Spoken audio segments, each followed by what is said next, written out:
Hey, it's good to be back with you. This is Jesse T. We're doing a little bit of road tripping here this afternoon on a Friday in the beautiful Southern California temperate climate of 72 degrees, blue skies, a light breeze. The ocean was looking real good. I was down there earlier today taking care of some real estate business, and I've been actually all around the Los Angeles and San Fernando Valley area today, bouncing around, taking care of some of the properties and talking to some people I haven't talked to in a while about selling houses and buying properties and what have you. I went and visited about 30 of the 43 houses that we built between 1998 and 2003. So I was driving back to the first location at the Jesse T Ranch, and I thought, I'd stop off at this very, very historical spot right here in the San Fernando Valley in the Silmar area. Basically, we are at where the 210 or the 118 freeway meets the 210, and that would be Foothill Boulevard. We're actually at the corner of Foothill and Vaughn, and this is a very, very historical landmark in the lore and the history of filmmaking here in Hollywood and the Los Angeles, Southern California region. Everybody knows of Griffith Park. Griffith Park is of almost 5,000 acres where the Hollywood sign sits up on top and the old CBS transmitter site for the TV station, as well as other really important things like they shot the whole Batman series. There's a cave in the background there where they used, and a lot of hiking trails, horse trails. The zoo is there, the Gene Autry Western Museum is there, and the Griffith Park Observatory. Now, I did say Griffith Park because T.W. Griffith was the man that owned that, and he had a big mansion in the Los Feliz area of Los Feliz Boulevard and Riverside Drive. He was one of the very first, he and Cecil B. DeMille and Zanuck were one of the very first Hollywood moguls that developed Hollywood and owned property all around Southern California. One of the things that set him apart from the other moguls is that D.W. Griffith was a land baron here in Southern California. He had gone back into the 19th century when he started buying land in the late 1800s here in the San Fernando Valley. Not too long after California became a state in the United States of America in 1843. The Treaty of Guadalupe was signed in 1846. Much of Western America transferred from Mexico over to America, and that provided this huge half of land that made America kind of what it is on the map today. Excuse me. So, this spot where I'm standing right now is a very important spot because this was known as the Griffith Ranch. Now I'm going to do a 360 pan, and I'm going to show you it doesn't look much like a ranch now, not ranch-like at all. So here we go. You can kind of see you got some homeless people over here sleeping on the sidewalk, and then you've got Foothill Boulevard as we kind of pan over here across Foothill Boulevard.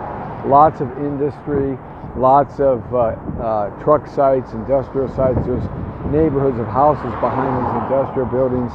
You can see as we move and pan around here, you can see these new houses that they're building here. That was an open lot for many, many years, but they're building these new houses that are about 10 feet apart, and they're just like matchboxes or dominoes.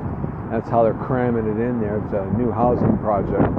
And then you can see, I'll move away from this post here, Foothill Boulevard, as we look down and see the freeways right there.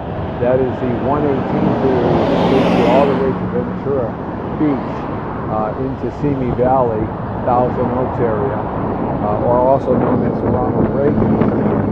And then it jumps into this freeway as we pan past the storage place here. As I was explaining, this is all very industrial and very busy now. This is a propane gas place, and that freeway right there is is the 210 freeway. And way up on top of that mountain up there, if you can see it, hopefully I've got the camera pointing at it, that's a place up on top there where they park a lot of trucks. It's a big flat area up there, and they park nothing but big semi-trucks and stuff up there. They got to park somewhere. They rent and lease those spots. And most importantly, though, as we go past this monument right here, this was a monument that was built. It's California Registered Historical Landmark number 716. And so I'm going to talk a little bit about this, and that's why I stopped here. So this is known as the Griffith Ranch. Now in 1912, now remember, that is what, 100 years ago, 100 plus years ago, because it's 2018. So in 1912 there was nothing here. Everything I showed you was nothing. We're at the northeast part of the San Fernando Valley. We're up kind of high, and you would be looking down as I was panning or back over my shoulder. You would looking down into the bowl of the San Fernando Valley from this higher point up here, and there was literally nothing here. A lot of dust was stirred up because all the buildings and trees weren't here. All the trees in the San Fernando Valley that are here today were planted by humans. It was known by the indigenous people as the land of smoke and dust, because the mountains used to catch on fire, those big fires that we have. Well, it happened then too, but there was no firemen and big tanker planes to put them out, so they would just burn until they burned out. And the wind was always blowing and kicking up lots of sand and dirt and dust. So it was known as the Valley of Smoke and Dust. And there were a lot of rolling hills through the bottom portion of the San Fernando Valley in communities like North Hollywood and Panorama City and Reseda. Lots of rolling mountaintops and rolling hills. Very ranch-like that you see on old westerns. But from this point here, you'd be looking down into the San Fernando Valley from a high standpoint. And this was known as the Griffith Ranch. D.W. Griffith, as I told you, he was a land baron. He owned, his backyard basically was Griffith Park today. His partner, or one of his peers, was J. Paul Getty, who owned where the Hollywood Bowl is, all that mountaintop over there. And I'm selling a property there that was originally developed by J. Paul Getty as a hunting shack that they would go hunting. Yeah, they would hunt for pheasant and rabbit and quail, deer, mountain lion. They'd be hunting up there. And that, of course, when no houses were there. But now it's really packed. And I've got a piece of land that I'm selling up there at 7007 Pacific View Drive for $1.7 million. I can even get it in a better price, and it's way below market value. And the man who bought that from J. Paul Getty bought about an acre up there. He was a gentleman who started the Boy Scouts of America, and he built his first house there. It burned down, and then he moved on. But nevertheless, the partner or next door adjoining neighbor to J. Paul Getty was D.W. Griffith. He owned that whole area in there where Forest Lawn is, and that was all his basically backyard. But he also owned a lot of land, and because he owned a lot of land, he was able to make deals with the then silent pictures, the movie moguls who were doing all the silent pictures. And one of the greatest and first major impact movies that was ever made in the silent movie area was they did a remake of it, which I don't think was too good, and that's Birth of a Nation. It was a silent movie first, and they shot Birth of a Nation in this area.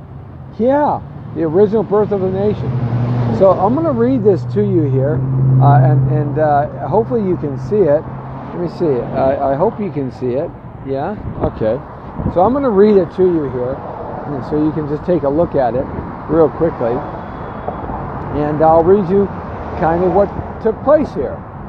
And now remember, there was nothing here except some ranch houses and some barns and stuff, and just thousands and thousands and thousands of acres of nothing. Just to the left of us was the Pacoima River, and that used to be a streaming river all year round. In fact, Pacoima was known as one of the first tourist areas that was put together in brochures and sold back east. Come to the sunshine of Sun Valley and Pacoima and enjoy the fresh air and California sun, and fish and hunt right out your back door. Yeah, it's funny how things have changed, huh? So the Griffith Ranch, originally part of the San Fernando Mission lands. Now, the San Fernando Mission lands is the San Fernando Mission that the Jesuits priests came through here when they were laying the mission trail, El Camino Real, the King's Road, when Spain had owned all this area before Mexico, when they conquered Mexico. And the missions were started by the Spaniards. And there's a whole sequence of missions that go all the way from San Diego all the way up north. And one of the biggest ones and most prosperous ones was the San Fernando Mission, which will be off in that direction about 20 minutes now, only about 8 miles. And the reason why they made it over there is because they had a natural spring. And the San Fernando Mission was the first mission in this area, and so the Spanish land grant was essentially the whole San Fernando Valley. That's about 300,000 acres. 300,000, I'll say that again. Approximately 300,000 acres of land from one tip of the mountain to the next. The whole San Fernando Valley was part of the San Fernando Mission. They owned it, and they enslaved all the indigenous people to work the mission farms. And they raised alfalfa and wheat and corn.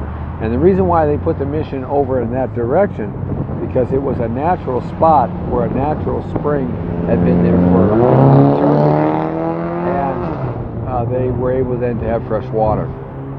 But all of this area in here, all of this area that we're talking about was owned by the San Fernando Mission. The original deeds go back to the Rancho de San Fernando.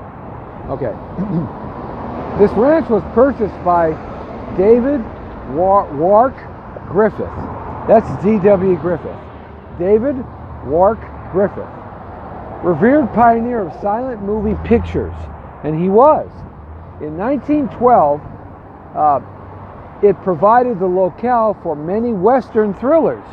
So when you saw all those silent movie Westerns, this was a location they shot in, because it could look like Colorado. It could look.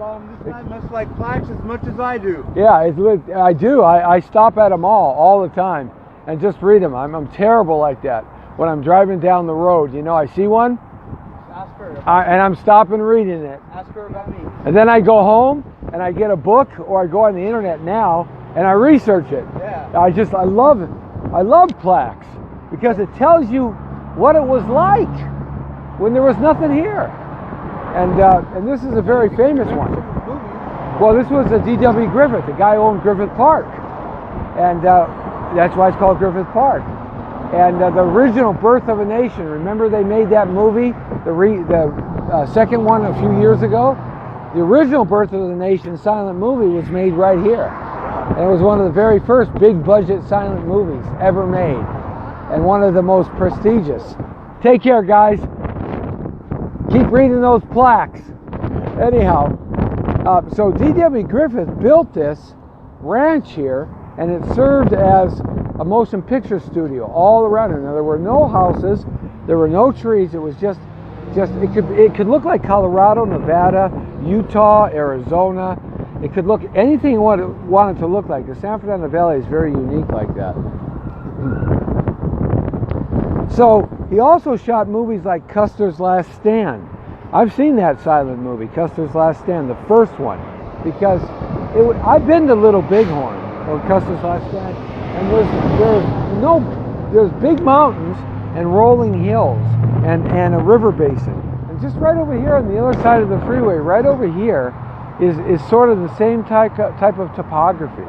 There's a river basin of a Pacoima River, rolling hills, and you could simulate the authenticity of the real Custer's Last Stand. And was the inspiration for the immortal production Birth of a Nation. What I was just talking to that gentleman about, Birth of a Nation, was about slavery, was about the Ku Klux Klan, was about the nation and the trials and tribulations it had in the South, and that was Birth of a Nation. And they did a remake on it, which is pretty good, but I like the silent movie era version of it. And that won, I believe, the first Academy Award, Birth of a Nation. And that was shot right here, right where I'm standing. Can you imagine this in 1912? It's like going to the Jesse T. Ranch somewhere in Wyoming, and there's nobody there.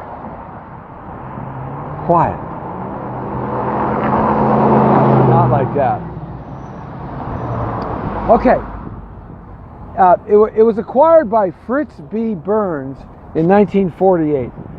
Griffith was getting to be a very, very old man in the 40s. Very old. He was old to start with, when all these other guys were youngsters. He was the old timer here, and that's when he sold, or he deeded at death. He gave as a gift to the city of Los Angeles, Griffith Park. As long as it would stay a park, the city of Los Angeles would be able to own it. If they ever used it for anything else, it would automatically go back to the family. So that's how Griffith Park came around. And so in 1948, Fritz B. Burns bought it, who was a person who perpetuated the Griffith lore, the Griffith mythology, the Griffith story, and the name. And he was the one that petitioned the state of California to make this area a California Registered Historical Landmark. And this was number 716. It's one of the earliest ones. Right here, you can kind of see, hopefully you can see my finger. Let's see here, yeah. Right there, yeah, there we go. Right here. It's one of the earliest ones, landmarks. The plaque was placed by the California State Park Commission in cooperation with Mr. Fritz B. Burns, the History and Landmarks Association of the San Fernando, and the Antelope Valley Parlors, Native Sons and Native Daughters of the Golden West, and the San Fernando Mission Parlor number 280, Native Daughters of the Golden West, December 13th, 1959.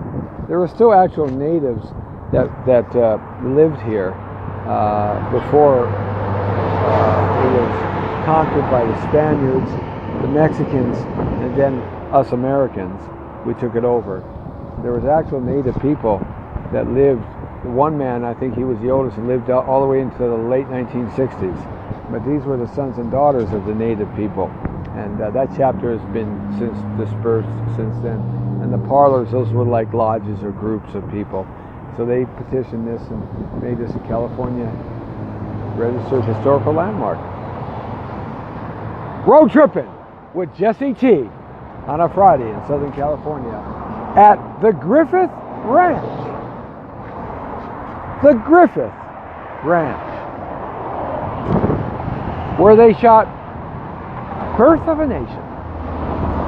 And how would you ever know or think that this was once